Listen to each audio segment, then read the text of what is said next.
Hello everyone, is it visible? Screen आ गई? ठीक है, welcome everyone, welcome to the class. How are you all? तो friends, अब हम शुरू करेंगे अपना सर्कुलर एंड रोटेशनल मोशन, और आज हम इसके क्वेश्चंस आंसर करने वाले हैं, प्रैक्टिस क्वेश्चंस। ओके, तो प्रैक्टिस क्वेश्चंस की एक बात और बता दूं, अगर किसी ने टेस्ट नहीं दिया है तो प्लीज़ टेस्ट ज़रूर देना। ऐप पर अपलोड है, ठीक है। जितना भी पेड बैच लिया हुआ उनको पता होगा, सभी जो टेस्ट वगैरह हैं वो ऐप पर अपलोड है। और भी नए टेस्ट आने वाले हैं बहुत जल्द, क्योंकि मैंने कहा था ना every 15 days the new test will be uploaded. तो नए टेस्ट भी आने वाले हैं, तो बहुत अच्छे से आप टेस्ट की तैयारी करो, प्रैक्टिस क्वेश्चन ज़्यादा से ज़्यादा करो। और फिर मैं वही कहता हूँ, अगर प्रैक्टिस क्वेश्चन में आपको कहीं कोई डाउट होता है आप मुझे बता देना कि सर ये वाला क्वेश्चन इस टेस्ट का ये डाउट था, ठीक है। जनरली जब भी आप प्रैक्टिस क्वेश्चन करते हैं, करते हैं, टेस्ट करते हैं, आप अपने साथ एक कॉपी पेन लेकर जरूर बैठो। तो जब भी आपका कोई क्वेश्चन डाउट होता है उस क्वेश्चन नंबर को लिख लो, टेस्ट नंबर आपको पता हो, टेस्ट 1 2 3 इस तरह से ही होता है, चैप्टर पता होता है, तो ईजिली आप मुझे बता सकते हो कौन सा क्वेश्चन कहाँ डाउट था, मैं आपको बता दूंगा, ठीक है। क्लियर हो गया ये बात? बहुत ईजी है तरीका।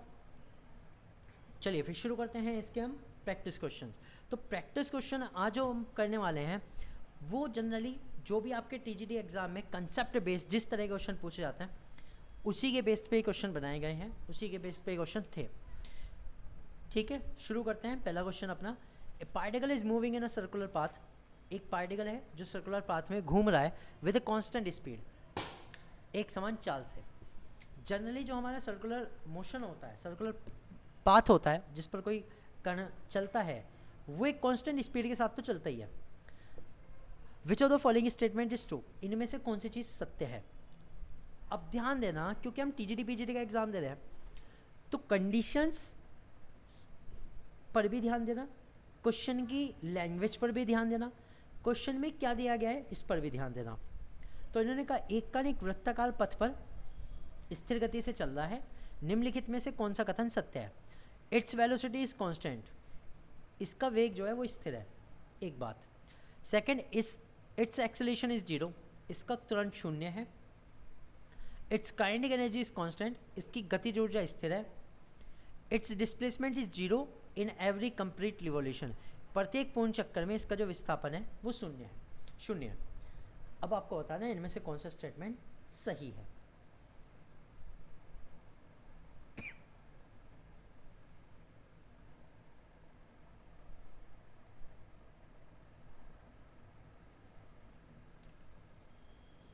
देखो, हमें पता है स्थिर चाल से चल रहा है। अब ये कहना है फर्स्ट स्टेटमेंट में वेलोसिटी इज कांस्टेंट। आप मुझे बताओ, क्या सर्कुलर मोशन में जो वेलोसिटी होती है वो कांस्टेंट होती है या नहीं?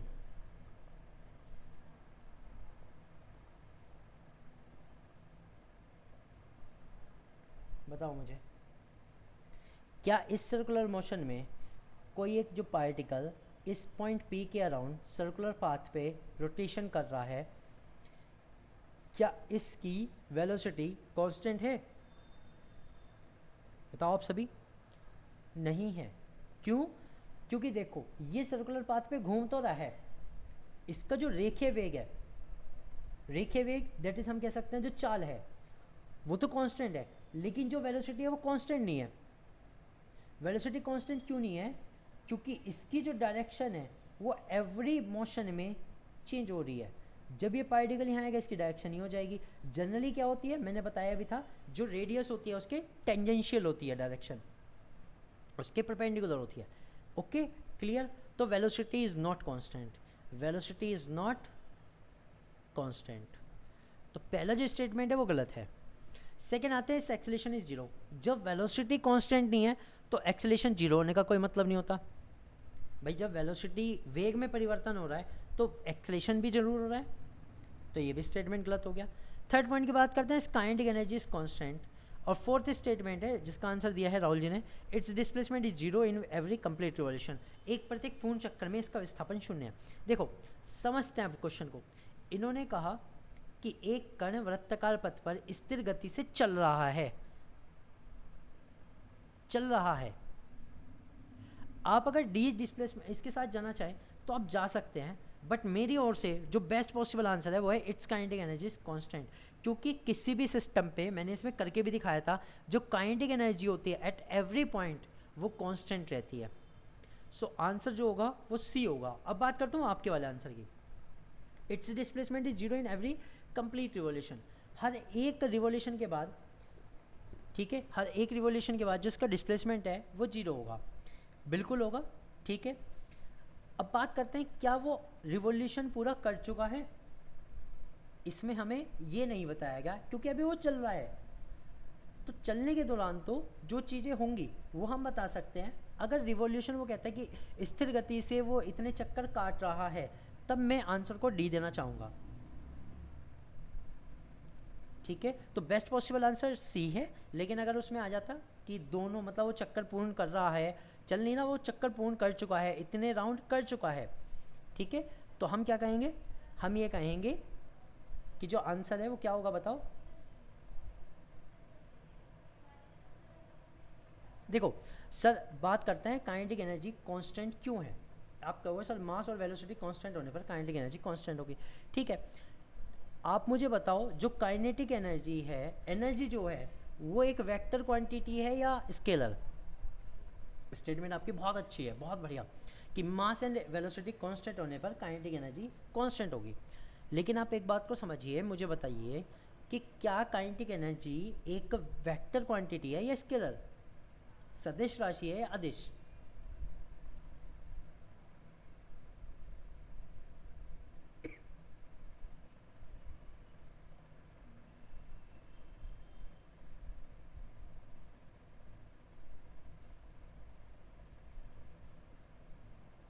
सदिश है एनर्जी,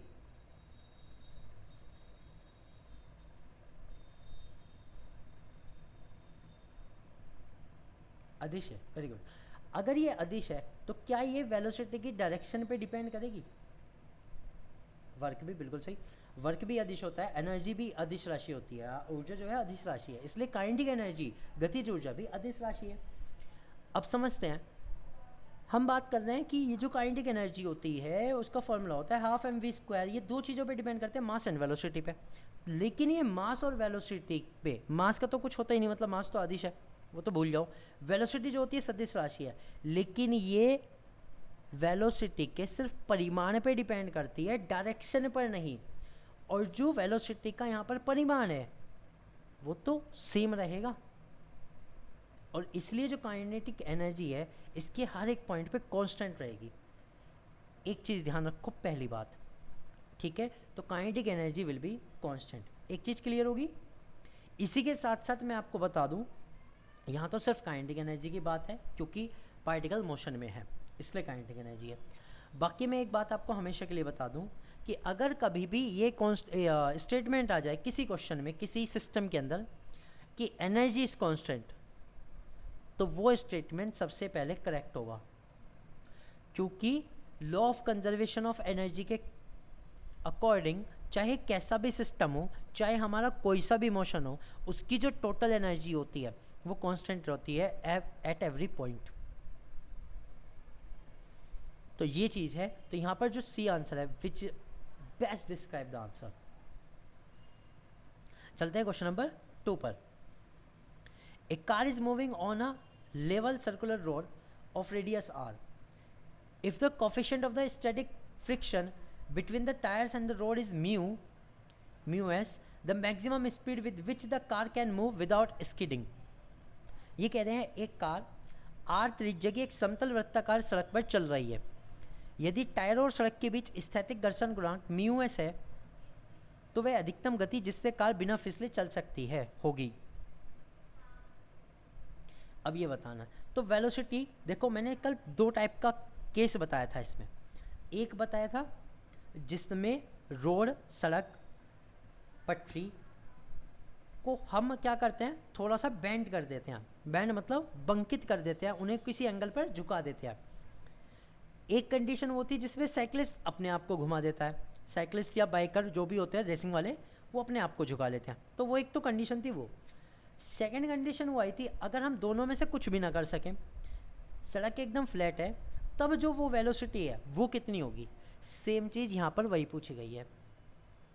तो वो वेलोसिटी कितनी होती है उसका फॉर्मूला मैंने कल भी बताया था, वो होती है under root mu S G into R. क्या होती है? Mu S G into R. Clear हुआ? ये होती है।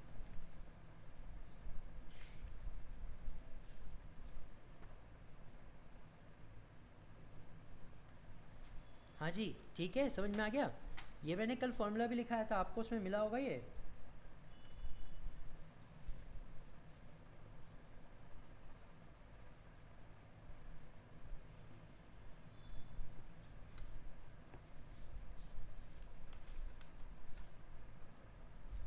जिसको समझ में आया एक बार रिप्लाई देना ज़रा।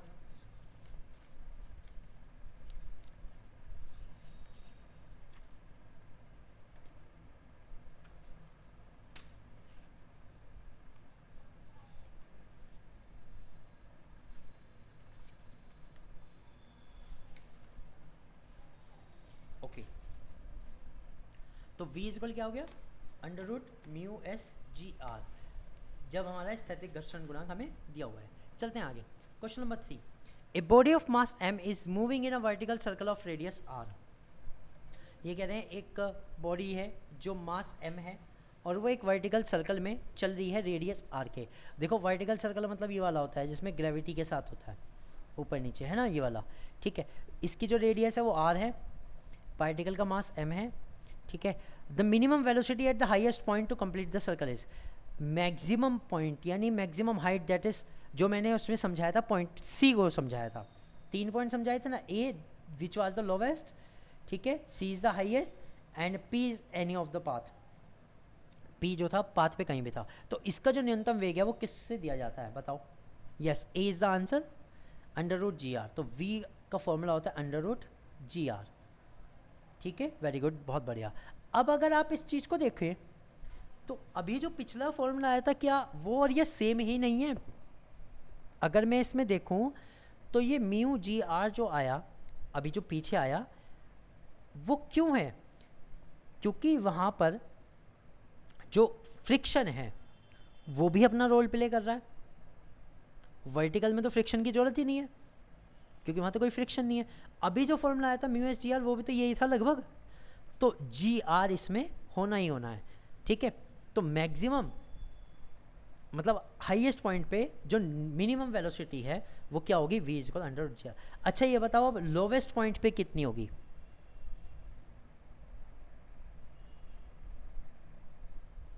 लोवेस्ट पॉइंट पे कितनी होती है? v is equal under root 5gr। ये भी मैं आपको लिखवा चुका हूँ फ्रेंड्स, इसको लिख के रख लेना अपने पास। दोनों चीज़ें के आपके क्वेश्चंस एग्जाम में पूछे जा सकते हैं, एक तो हाईएस्ट पॉइंट पर और एक लोवेस्ट पॉइंट पर। ये मैं लिखवा चुका हूँ दोनों। ठीक है, और इसके अलावा अगर वो कोई और पॉइंट कहीं भी दे दे, कहीं भी दे दे, उससे आप फॉर्मूले से निकाल सकते हैं वही इनिशियल वेलोसिटी और फाइनल वेलोसिटी, और जितनी हाइट पर वो पूछे उससे निकाल सकते हो। मैंने फॉर्मूला बताया था स्टार्टिंग में, that will be V square is equal U square minus 2gh से। इससे आप निकाल सकते हो फिर जहाँ भी वो पूछे। u that will be initial velocity. Okay, clear हो गया। तो हमारा जो मेन फॉर्मूला है हाईएस्ट पॉइंट के लिए वो होगा v is equal under root G R, lowest point के लिए v is equal under root 5gr, और बाकी अगर हमें कहीं और निकालनी है तो ये जो वही होता है हमारा मोशन की इक्वेशन के अकॉर्डिंग हम निकाल सकते हैं। चलते हैं क्वेश्चन नंबर 4 पर। बहुत ही अच्छा क्वेश्चन है, इस तरह के क्वेश्चन भी एग्जाम में आते हैं, इस तरह के क्वेश्चन आते हैं क्योंकि ये क्वेश्चन देखो जनरली क्या होता है, फॉर्मूला बेस्ड तो होते ही हैं, साथ में ये होते हैं जो हमारे रियल लाइफ में कहीं चीज़ों से रिलेटेड है। भाई घड़ी से कोई रिलेटेड है, घड़ी घूमती है, सर्कुलर मोशन में है, तो उससे रिलेटेड हो गया। तो इस तरह के क्वेश्चन आने ज़रूरी हैं, आने भी चाहिए। So they are saying the angular velocity of hands seconds hand of a clock. ये कह रहे हैं घड़ी की सेकंड की सुई का कोणीय वेग है। देखो घड़ी में 3 सुई होती हैं, hours, minutes and the second. तो ये कह रहे हैं जो सेकंड की सुई है उसका कोणीय वेग बताना है। कोणीय वेग का फॉर्मूला क्या होता है? Angular velocity.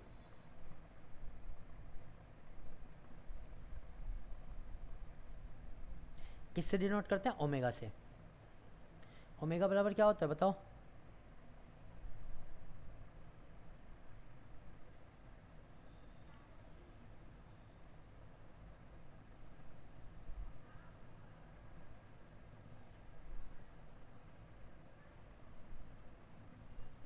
कोण बटे समय, यही तो होता है।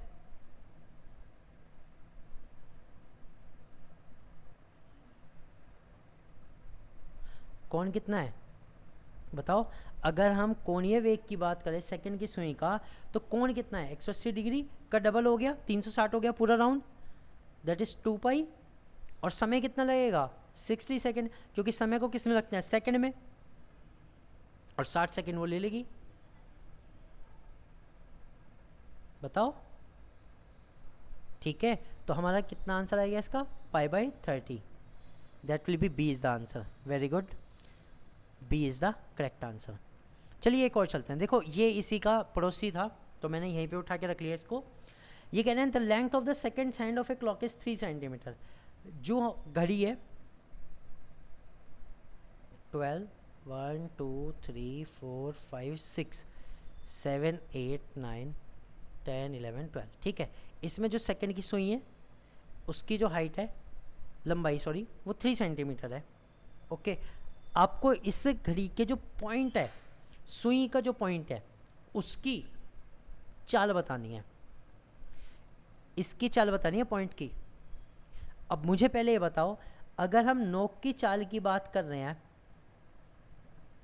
या हम कह सकते हैं जो टिप है, टिप की जो स्पीड है उसकी बात कर रहे हैं, तो मुझे ये बताओ कि क्या ये कोणीय चाल होगी या फिर जो हमारी रेखीय चाल है वो होगी, कौन सी होगी, पहले ये बताओ। हम इसमें कौन सा फॉर्मूला लगाएं, कोणीय चाल के लिए या फिर रेखीय चाल के लिए।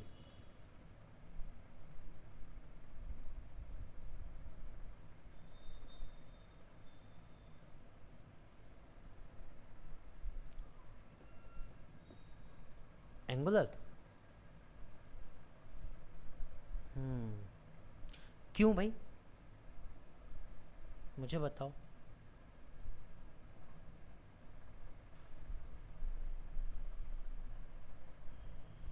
क्योंकि अभी थोड़ी देर पहले लगाया था। वेरी गुड राहुल जी, आपने सही बताया। देखो समझो फ्रेंड्स, इस चीज़ को समझना।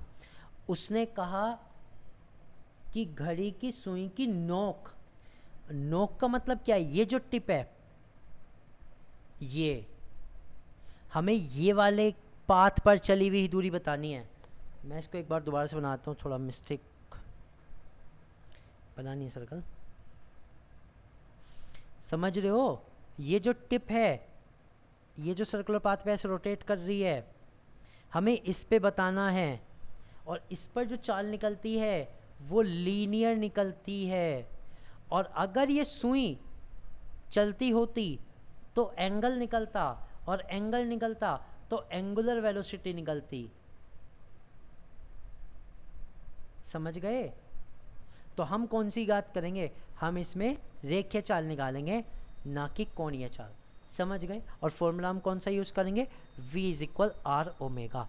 तो अब एक बात, यहाँ तो घड़ी की सुई की लंबाई थी, मैं ये कह दूँ अगर आपसे वो पूछे एक रस्सी में, या रस्सी छोड़ो, एक पंखा है, एक पंखे के ब्लेड पर किनारे पर बिल्कुल कोने पर कोई एक पत्थर बांध दिया जाता है या पत्थर चिपका दिया जाता है, ठीक है। पत्थर की चाल बताओ, पत्थर की चाल कितनी होगी, पूछ लिया, क्या बताओगे, बताओ क्या बताओगे। v = r⍵ से, v = r⍵ से निकाल सकते हो, क्योंकि पत्थर उसके बिल्कुल किनारे पे बंधा हुआ है, वो उसकी सरकमफ्रेंस पे रोटेट कर रहा है। जब सरकमफ्रेंस पे रोटेट करेगा तो उसकी हम कौन सी चाल निकालेंगे, लीनियर, रेखीय चाल निकालेंगे। ठीक है फ्रेंड्स, ये चीज़ें अपनी क्लियर होनी चाहिए। तो v = r⍵ होता है। ओके, ओमेगा बराबर कितना होगा बताओ जल्दी से। ओमेगा वही होगा जो अभी आया था, उसमें r के मल्टीप्लाई कर दो बस। तो v = कितना, r कितना है, 3 सेंटीमीटर। हाँ ये ध्यान दो भाई, ये सेंटीमीटर में मीटर में रखना है,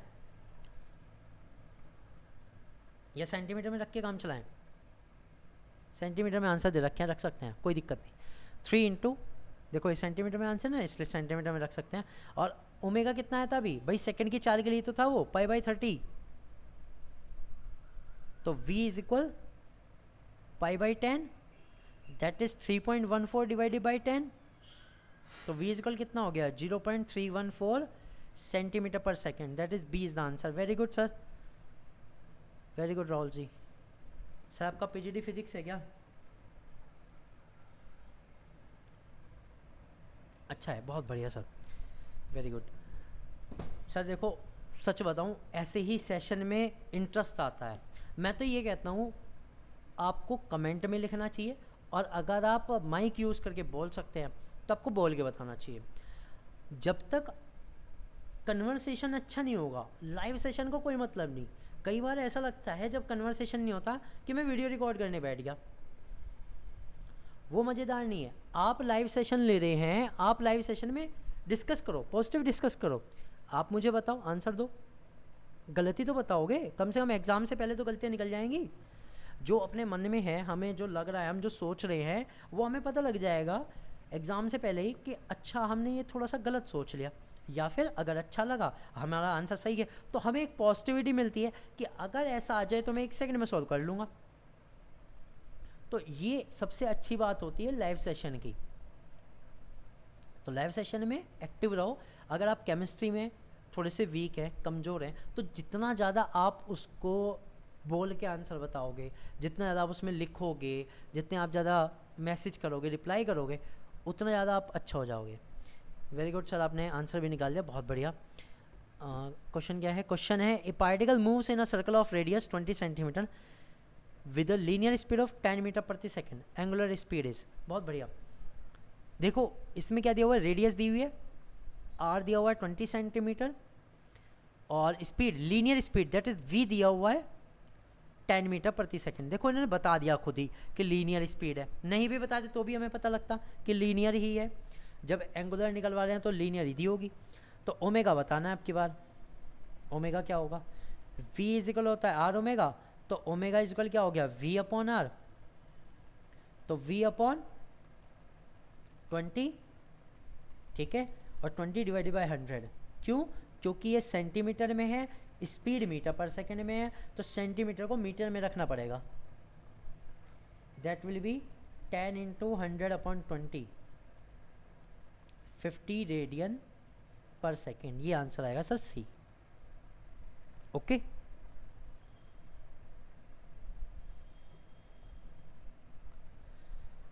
क्लियर है जी? देखो अब एक चीज़ मीटर में थी, एक चीज़ सेंटीमीटर में थी, बस थोड़ा सा ये ध्यान देना है और कुछ नहीं। तो कौन कौन है अभी हमारे साथ देख लेते हैं एक बार, ठीक है। चलिए चलते हैं क्वेश्चन नंबर 6 पर, बहुत अच्छा है। एक cyclist moving on a circular track leans inward while turning. एक साइक्लिस्ट जो एक सर्कुलर ट्रैक पर, हाँ आपने चेंज नहीं किया था, कोई बात नहीं सर, पता लग गया तो ठीक है अपना, कोई बात नहीं, कि अगली बार हम ध्यान रखेंगे इन चीज़ों का। जनरली सबसे ज़्यादा जो मिस्टेक होती है, सबसे ज़्यादा जो मिस्टेक होती है वो इन छोटे छोटे कन्वर्जन में होती है, क्योंकि एग्जामिनर को भी पता होता है कि हमें जब कोई छोटा क्वेश्चन दिखता है ना, तो हम जनरली ये सोचते हैं वो हमें आता है, और उसमें जो मिस्टेक होती है जनरली यूनिट की मिस्टेक होती है, सबसे ज़्यादा यूनिट की मिस्टेक होती है, बस वहीं गलत हो जाता है। तो खैर इतना भी बड़ा कुछ मैटर नहीं था, ये हो गया। चलते हैं question number 6। A cyclist moving on a circular track leans inward while turning. ये कहते हैं जब साइक्लिस्ट एक सर्कुलर ट्रैक पे चलता है तो वो थोड़ा सा अंदर की ओर अपने आप को झुका लेता है, मोड़ पर अंदर की ओर। This leaning is necessary because, तो यह झुकाव आवश्यक है क्योंकि reduce the force of friction, ये घर्षण बल को कम करता है। Provide the necessary centripetal force, आवश्यक अभिकेंद्रीय बल प्रदान करता है। इंक्रीज द नॉर्मल रिएक्शन, सामान्य प्रतिक्रिया को बढ़ाता है। Prevents him from falling outward due to centrifugal force, उसे अपकेंद्रीय बल के कारण बाहर की ओर गिरने से बचाता है। सो इसका जो सही आंसर है वो है B, that is provide the necessary centripetal force. B is the correct answer, ठीक है। चलिए ओके, अब इसमें तो वो हो गया कि भाई मुड़ते समय मुड़ा क्यों है, ये कंडीशन हमें बता दी। अगर मुड़ने के लिए एंगल पूछ लिया जाए तो एंगल का फॉर्मूला क्या होता है? एंगल फॉर्मूला होता है theta is equal tan inverse V square upon R G. ये क्या होता है? इस एंगल का फॉर्मूला जिस पर वो झुकता है, जिस पर एक साइक्लिस्ट मुड़ते हुए झुकता है, ठीक है, ये इसका फॉर्मूला होता है। मैं एक सेकंड में पानी पी के आ रहा फ्रेंड्स, ओके।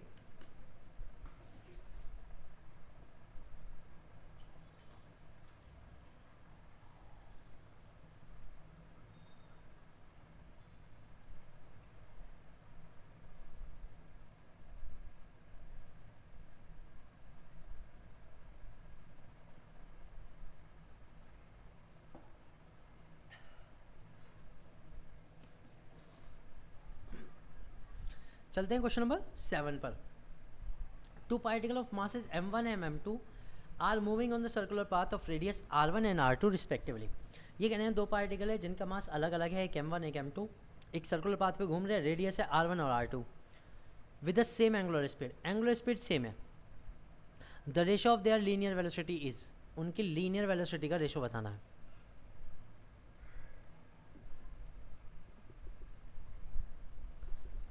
निकाल सकते हैं। अब देखो ऐसे क्वेश्चन को मैं सबसे ज़्यादा इंपॉर्टेंट कहता हूँ आपके यूपी टीजीटी के लिए, पीजीटी के लिए। इस तरह क्वेश्चन सबसे ज़्यादा इंपॉर्टेंट क्यों? क्योंकि ऐसे क्वेश्चन में एक खास बात होती है कि कोई न्यूमेरिकल वैल्यू नहीं दी जाती, बस हमारे कंसेप्ट चेक होते हैं कि हमें कोई कंसेप्ट कितना अच्छा पता है, बस वो चेक होता है। तो देखो इन्होंने कहा एंगुलर स्पीड सेम है, लीनियर वेलोसिटी बतानी है, तो मुझे पता है linear velocity v is equal R omega होती है। बस इसमें मास का कोई खेल ही नहीं है, पहली बात।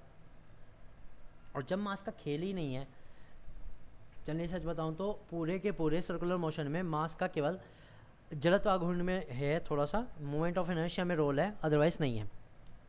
ठीक है, सिंपल जो हमारे वेलोसिटी वगैरह का फॉर्मूला है उसमें मास का कोई रोल ही नहीं है। ओके, या फिर टेंशन में है, जब तनाव रस्सी में बताना है तब है। तो खैर वेलोसिटी में कोई रोल नहीं है, v is equal R omega है। तो फर्स्ट पार्टिकल की क्या होगी, v1 is equal r1 omega, और v2 बराबर क्या होगी r2 ओमेगा, क्योंकि एंगुलर वेलोसिटी सेम है। बस तो इनका रेशो क्या आ गया, v1 upon v2 is equal r1 upon r2, और omega upon omega that is cancel. तो v1 ratio v2 will be r1 ratio r2, A is the answer. बस इतना सा है। कितना इजी, बहुत ही ज़्यादा इजी, कोई दिक्कत नहीं, इजीली कर लेंगे। इस वाले क्वेश्चन को भी बता दो 8th को, जल्दी से आंसर बता दो इसका। तो बस the centripetal force acting on a body of mass m moving with a speed v in a circular path of radius r is given by. Centripetal force का फॉर्मूला बताना।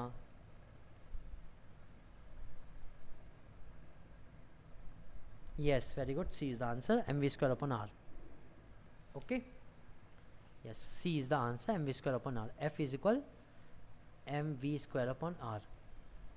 और यहाँ से अगर कभी वेलोसिटी निकालनी पड़ जाए, आपको कभी अभिकेंद्रीय बल दिया हो, उसने कह दिया कि भाई अंदर की ओर जो अभिकेंद्रीय बल लग रहा है वो इतना है, तो v कैसे निकाल सकते हैं?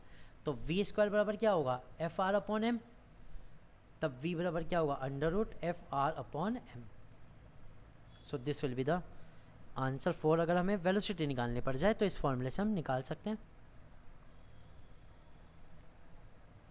ओके, ये भी चीज़ें फॉर्मूले बताते रहा हूँ, तो इन्हें नोट कर लिया करो, ध्यान रखा करो। चलो क्वेश्चन नंबर 9 की बात करते हैं। If the radius of a circular path is double, radius जो है सर्कुलर पाथ की डबल कर दी, linear velocity is half, linear velocity that is v जो है आधी कर दी, सेंट्रीपिटल एक्सेलरेशन बिकम्स, तो सेंट्रीपिटल जो एक्सेलरेशन होता है वो कितना हो जाएगा? अब सेंट्रीपिटल एक्सेलरेशन का फॉर्मूला बताना पड़ेगा आपको। क्या होता है, चलो निकाल लेते हैं। देखो हमें पता है F बराबर क्या होता है m में, और F बराबर क्या होता है mv स्क्वायर अपॉन r। दो फॉर्मूले होते हैं। अब ये जो फोर्स है इस सर्कुलर मोशन में, वही हमारा क्या है, सेंट्रीपिटल फोर्स है। तो mv स्क्वायर अपॉन r किसके बराबर होता है, m में के, m से m कैंसिल, a बराबर v square upon r। Formula तो ये हो गया। अब इसमें बताओ आंसर क्या आएगा, c। ओके चलो देखते हैं। देखो ये कह रहे हैं सर्कुलर पाथ की जो रेडियस है वो डबल कर दी। इट मीन्स मैं ये कह सकता हूँ जो r2 है वो 2r1 कर दी गई, हाँ या ना, मतलब जो बाद में रेडियस है वो पहले वाले की डबल कर दी। लीनियर वेलोसिटी आधी कर दी, यानी v2 जो है वो 1/2 v1 है, 1/2 v1 है। अब हमें एक्सेलरेशन बताना है कि एक्सेलरेशन कितना हो जाएगा। तो मैं इसे ऐसे बता सकता हूँ, देखो a1 बताओ पहले वाला acceleration, that will B v1 square upon r1, ये फर्स्ट वाला है। तो a2 बराबर क्या होगा, r2 यानी v2 स्क्वायर अपॉन r2। अब v2 कितना है, 1/2 of v1 का स्क्वायर, और r2 कितना है 2r1। ठीक है, इतना क्लियर। तो a2 बराबर मैं क्या लिख सकता हूँ बताओ, मैं इसे ऐसे लिख सकता हूँ 1/4 v1 स्क्वायर इंटू 1/2r1। तो क्या मैं इसको ऐसे भी लिख सकता हूँ क्या 1/8 v1 स्क्वायर अपॉन r1। तो a2 बराबर 1/8 ऑफ a1 आ गया कि नहीं आ गया।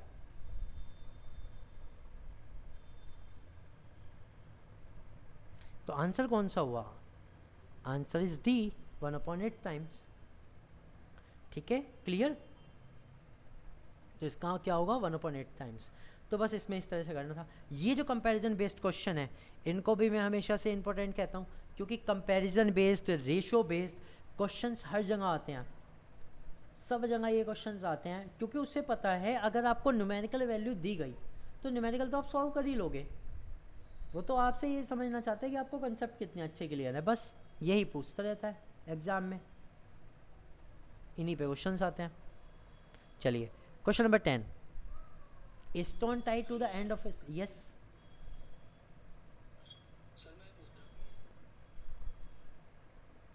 हाँ जी, कौन से सर? हाँ जी हाँ जी,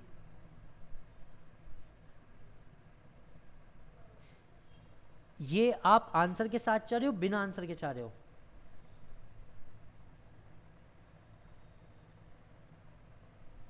ओके देखो, बिना आंसर के आपको मिलेंगे टेस्ट में, टेस्ट का जो कॉलम है उसमें मिलेंगे। ठीक है, बिना आंसर के टेस्ट पड़ा हुआ है इन्हीं क्वेश्चंस का।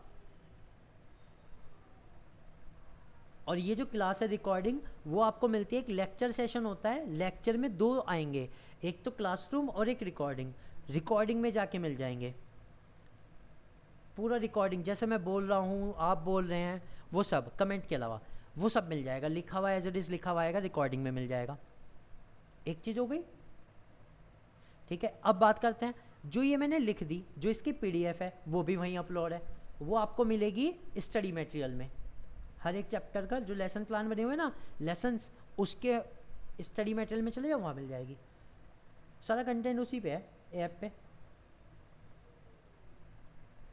इसके अलावा कुछ सर? केमिस्ट्री में आईपीएससी कल हो चुकी है, आज हमने केमिस्ट्री में डिस्प्लेसमेंट इफेक्ट किया था, जिसमें हमने इंडक्टिव इफेक्ट कंप्लीट किया है। ओके जी, हाँ हाँ कोई बात नहीं सर। चलिए अब देखते हैं इस क्वेश्चन नंबर 10 को। A stone tied to the end of a string is whirled in a horizontal circle with a uniform speed. ये कह रहे हैं एक जो पत्थर है वो एक स्ट्रिंग से बंधा हुआ है, जिसे एक हॉरिजॉन्टल सर्कल में घुमाया जाता है एक यूनिफॉर्म स्पीड से। अब देखो हॉरिजॉन्टल सर्कल की बात करते हैं, पहले मैं आपको कुछ चीज़ें ये भी बता दूं। हॉरिजॉन्टल सर्कल जनरली या तो उस पत्थर को ऐसे लटका के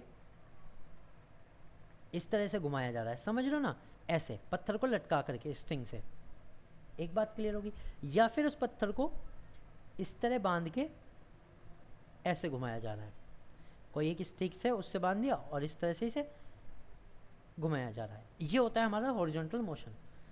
ठीक है, हॉरिजॉन्टल में घुमाया जा रहा है यूनिफॉर्म स्पीड से। अब ये कह रहे हैं if the string break the stone will, अगर ये रस्सी टूट जाए, अगर ये रस्सी बीच में से यहाँ से टूट जाए, ऐसे टूट जाए, तो ये पत्थर कहाँ जाएगा बताओ? मूव रीडली आउटवर्ड्स, त्रिज्यिक रूप से बाहर की ओर जाएगा। Move radially inwards, radially sorry, move radially outwards, move radially inwards, त्रिज्यीय रूप से अंदर की ओर जाएगा। फ्लाई ऑफ टेंजेंशियली, स्पर्शरेखीय रूप से उड़ जाएगा। स्टॉप इंस्टेंटली, तुरंत रुक जाएगा। Sorry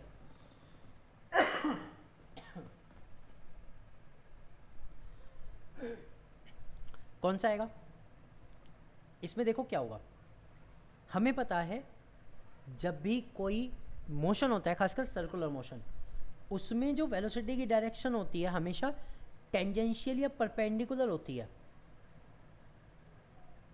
perpendicular to radius. Okay, perpendicular to radius, पथ परवलयकार होगा सर, ऑप्शन नहीं है फिलहाल तो।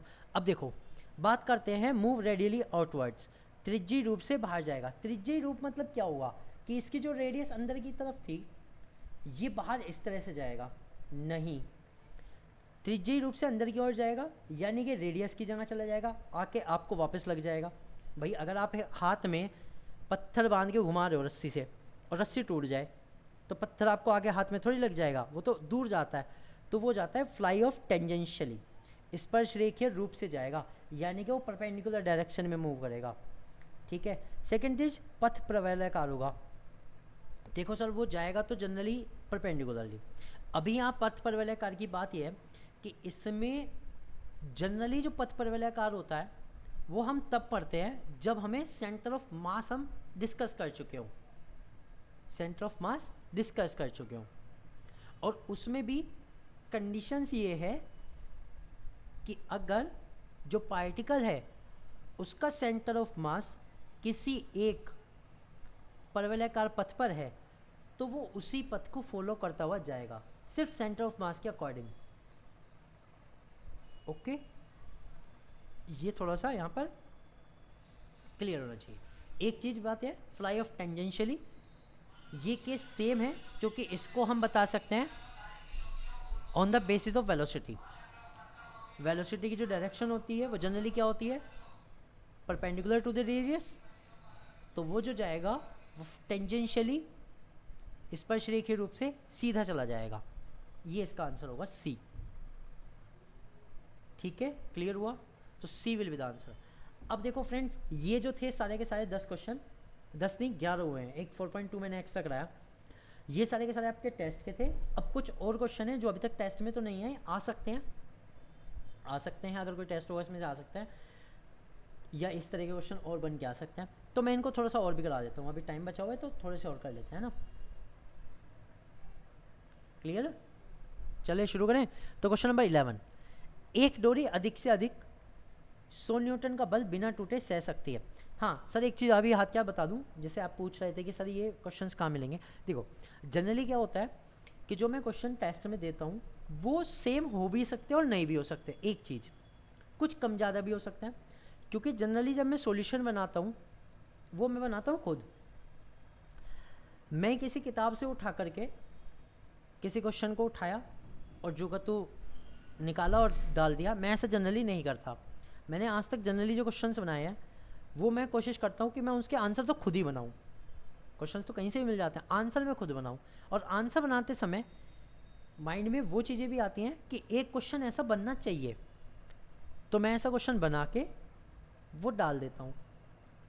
तो जनरली जो हमारी लाइव क्लासेस होती हैं इसके जो क्वेश्चन होते हैं, कई बार ऐसा होता है पीडीएफ में नहीं होते, पुरानी वाली पीडीएफ में नहीं होते, लेकिन जो ये पीडीएफ जिसमें मैं सिखा देता हूँ उसमें ज़रूर होते हैं।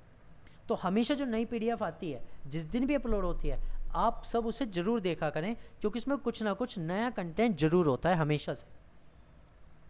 ओके, मैं ये नहीं करता कि पहले जो पढ़ाया आप पुराना जो पढ़ाया सेम उसी को रिपीट करके आप बना दिया, नहीं, हमेशा कुछ ना कुछ आपको नया ही मिलेगा।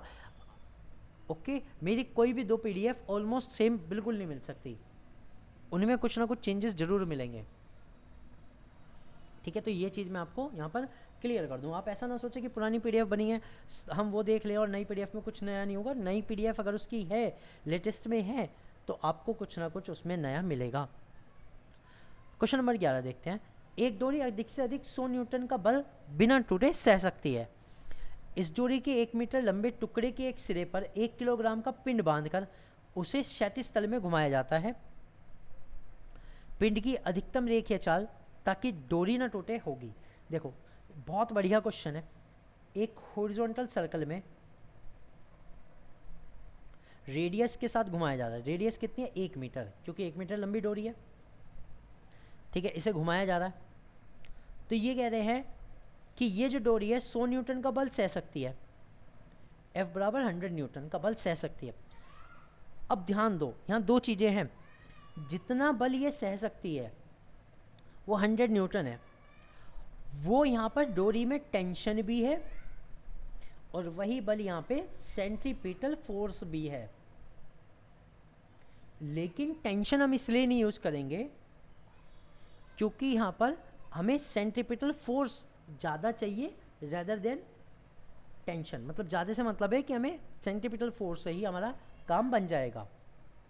और सेंट्रीपिटल फोर्स F बराबर क्या होता है, mv²/r। और अभी अभी देखो ये फॉर्मूला भी मैंने बताया था, यहाँ से आपको v निकालना है। तो v बराबर क्या हो गया, √f/r/m। m आपको दिया हुआ है 1 किलोग्राम, रेडियस दी हुई है 1 मीटर और f दिया हुआ है 100 Newton. So what will be the answer, v will be 100 into 1/1, that will be √100 10 metre पर second. So d will be the answer। समझ गए, बहुत इजी है, बहुत ही आसान है। तो जनरली जब ऐसा दिया जाए कि डोरी बिना टूटे सह सकती है, जो बल दे रखा हो, अगर बल ना दे रखा हो, उसने कहा कि इतना तनाव झेल सह सकती है, तब भी आप समझ लो कि आपको सेंट्रीपिटल फोर्स ही दिया हुआ है। ये चीज़ें आपकी क्लियर होनी चाहिए, कंसेप्ट हैं छोटे छोटे। ओके, समझ गए, हाँ या ना।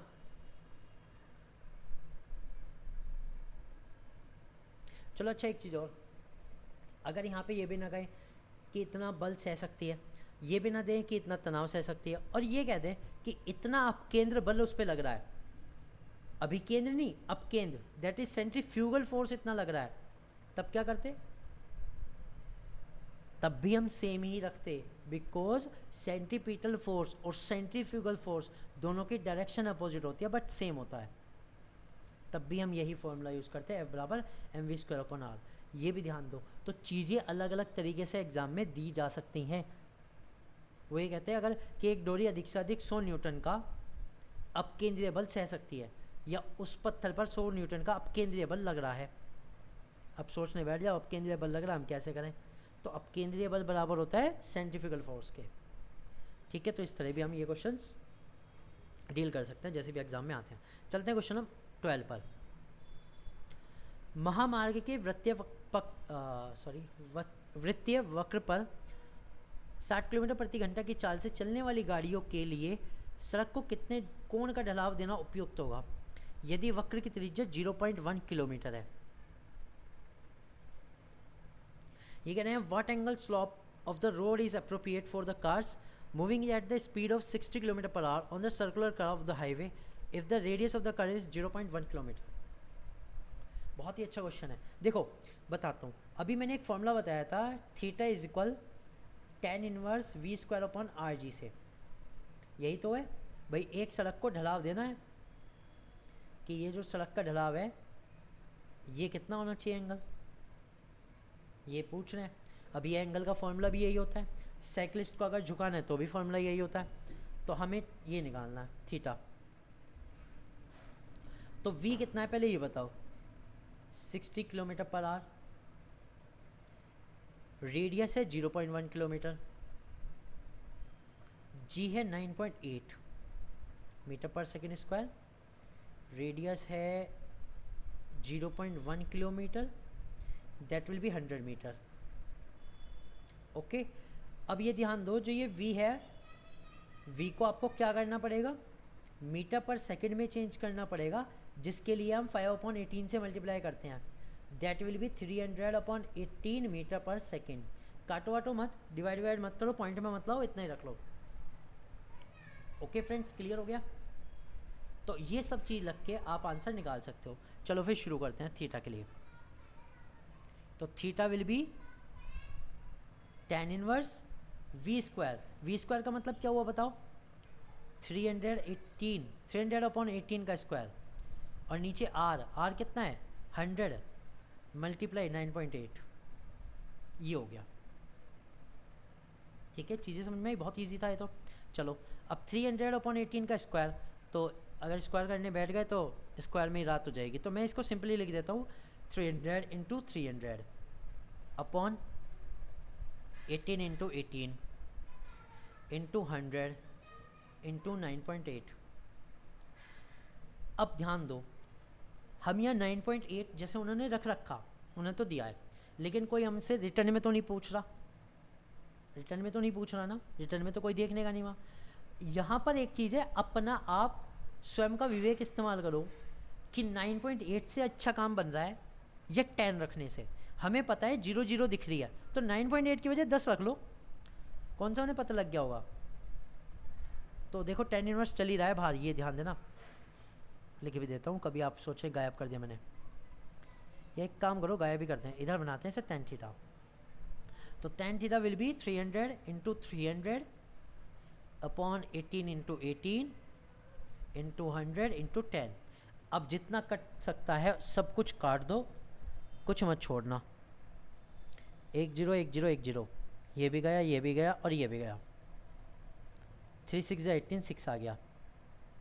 ओके, अब और क्या कर सकते हैं, हाँ 3 6 18 दैट इज 10 और नीचे 6, तो tan थीटा बराबर कितना आ गया, 10 upon 36, that will B 5 upon 18। तो थीटा बराबर क्या आ जाएगा, tan इनवर्स 5 अपॉन 18, यही तो है। देखो अब आंसर हमें डिग्री में दिया हुआ है। अच्छा ये बताओ, इसको डिग्री में बदलना आता है क्या, सिखाया नहीं होगा किसी ने, किसी को तो आता होगा, एटलीस्ट कोई तो होगा। जो हमारी वैल्यू आती है, पहली बात तो ये पॉइंट में आई, अब पॉइंट से डिग्री कैसे बताएं। देखो मैं एक शॉर्टकट बता सकता हूँ, एक्सपेक्टेड है, 100% काम नहीं करेगा, लेकिन आज तक जो भी क्वेश्चन सॉल्व हुए हैं सब में काम किया है। ठीक है, चाहे साइन हो, चाहे tan थीटा हो, चाहे कुछ भी हो। मैं आपको एक बार एक एग्जांपल के तौर पे बता देता हूँ, ठीक है, कि कैसे हम कोई भी अगर पॉइंट वाला आ रहा है, पहले इसको पॉइंट में कन्वर्ट कर लेते हैं एक बार। तो यहाँ से मैं लिख देता हूँ, जो tan थीटा आएगा will be 5 upon 18, that will be around 36, that is 2 नहीं सॉरी 0 पॉइंट 18 36, कितने बचे जल्दी से बताओ, 14 40, 0.279 अप्रॉक्सीमेटली। जो मेरा tan थीटा आ रहा है वो 0.28 आ रहा है कि नहीं, इतना आ रहा है, पाई अपॉन 180। अरे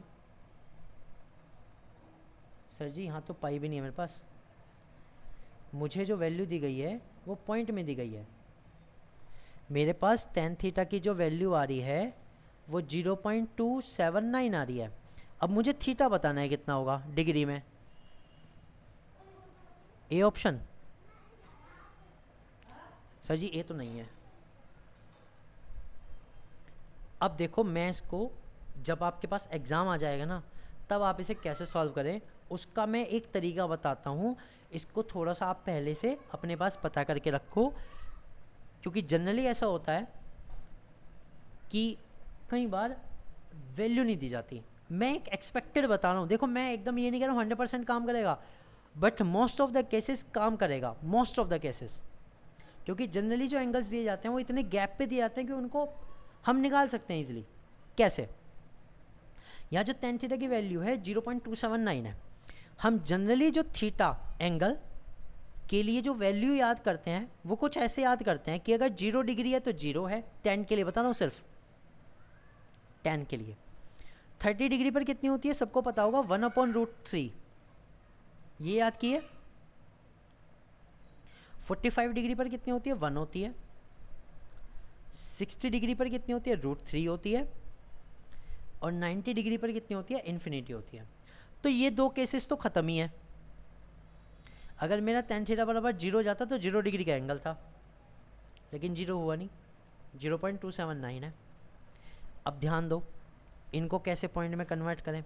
तो 0 के लिए तो 0, 1/√3 के लिए 1/1.732 होगा कि नहीं होगा, और इसे अगर आप डिवाइड करोगे तो ये अप्रॉक्सीमेटली आएगा 0.53, ये 1 ही आएगा, √3 दैट इज 1.732, और इन्फिनिटी के लिए इन्फिनिटी।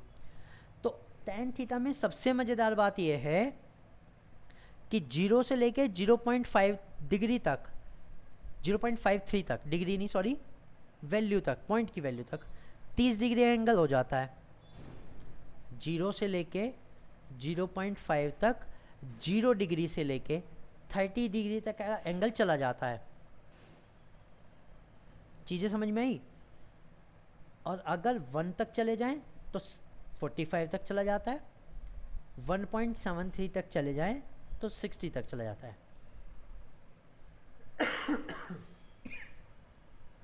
तो जो अब तक अंडर रूट की वैल्यू याद कर रहे थे, उस अंडर रूट की वैल्यू से ज़्यादा ये सही है, पॉइंट की वैल्यू। थोड़ा एक दो बार करोगे तो याद हो जाएगी। चीज़ें समझ में आई ना जो मैं बता रहा हूँ? मैंने अंडर रूट की वैल्यू को पॉइंट में बदला। अब इन पॉइंट से एक्सपेक्टेड मैं एंगल निकालने वाला हूँ।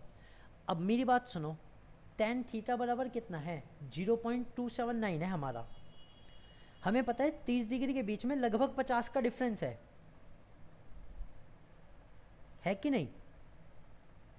30 डिग्री में 50 का डिफरेंस है, तो 0.279 में 25 डिग्री का अप्रोक्स 25 पॉइंट में 15 डिग्री का हो जाएगा। भैया मैं कह सकता हूँ 0.50 के डिफरेंस में जो एंगल डिफरेंस है वो 30 डिग्री है। तो अगर 0.25 का डिफरेंस है तो 15 डिग्री का एंगल एक्सपेक्टेड चल जाएगा कि नहीं? तो 0.27 के लिए 279 के लिए मैं ये कह सकता हूँ कि 15 डिग्री प्लस का एंगल आएगा।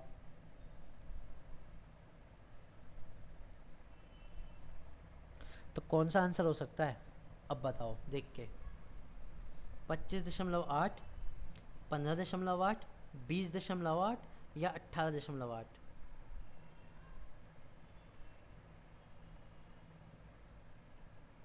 सी। भाई मेरा जो आंसर है वो है बी, दैट इज 15.8, क्योंकि इसके आगे बहुत ही नॉमिनल वैल्यू में हम चले। ओके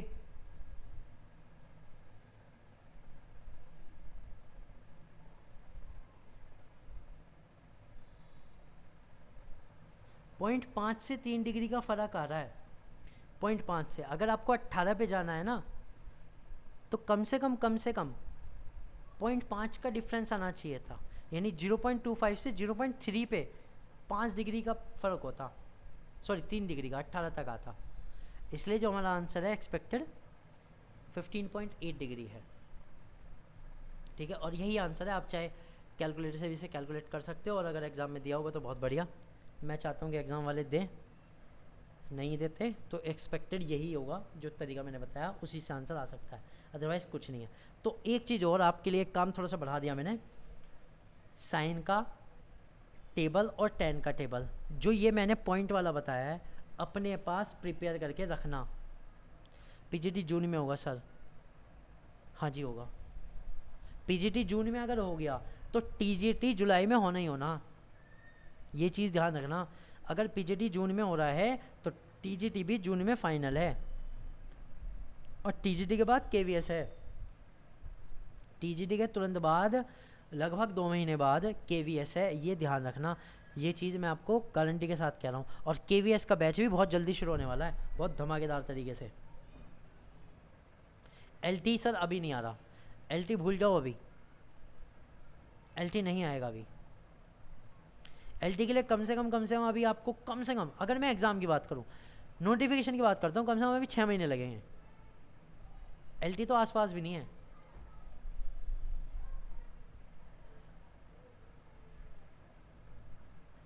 ओके फ्रेंड्स, तो देखो यहाँ पर मैंने अभी 12 क्वेश्चन करा दिए, काफ़ी सारे अच्छे क्वेश्चंस थे, आपको आई होप कि अच्छे लगे होंगे।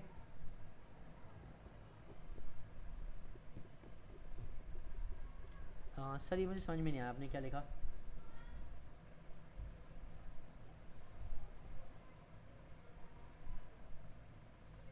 अच्छा सर देखो, इसके बारे में मैं कुछ नहीं कह सकता। जनरली क्या होता है कि हमारे साइड ना, मतलब यूपी में, बिहार में, जो राजनीति है वो एक बहुत बड़ा फैक्टर है, और राजनीति में मतलब पूरी इंडिया की राजनीति के मुकाबले बता रहा हूँ, जो इधर की राजनीति है वो एक बहुत बड़ा रोल प्ले करती है। यहाँ की राजनीति पूरे इंडिया की राजनीति को बदल सकती है, इस चीज़ को आपको पता होगा। और यहाँ की राजनीति इसी चीज़ पे डिपेंड करती है। देखो मैं आपको क्लियर बताता हूँ आज दो चीज़ पे, एक चीज़ पे नहीं दो पे। एक तो रोजगार और दूसरा फ्री का राशन, बस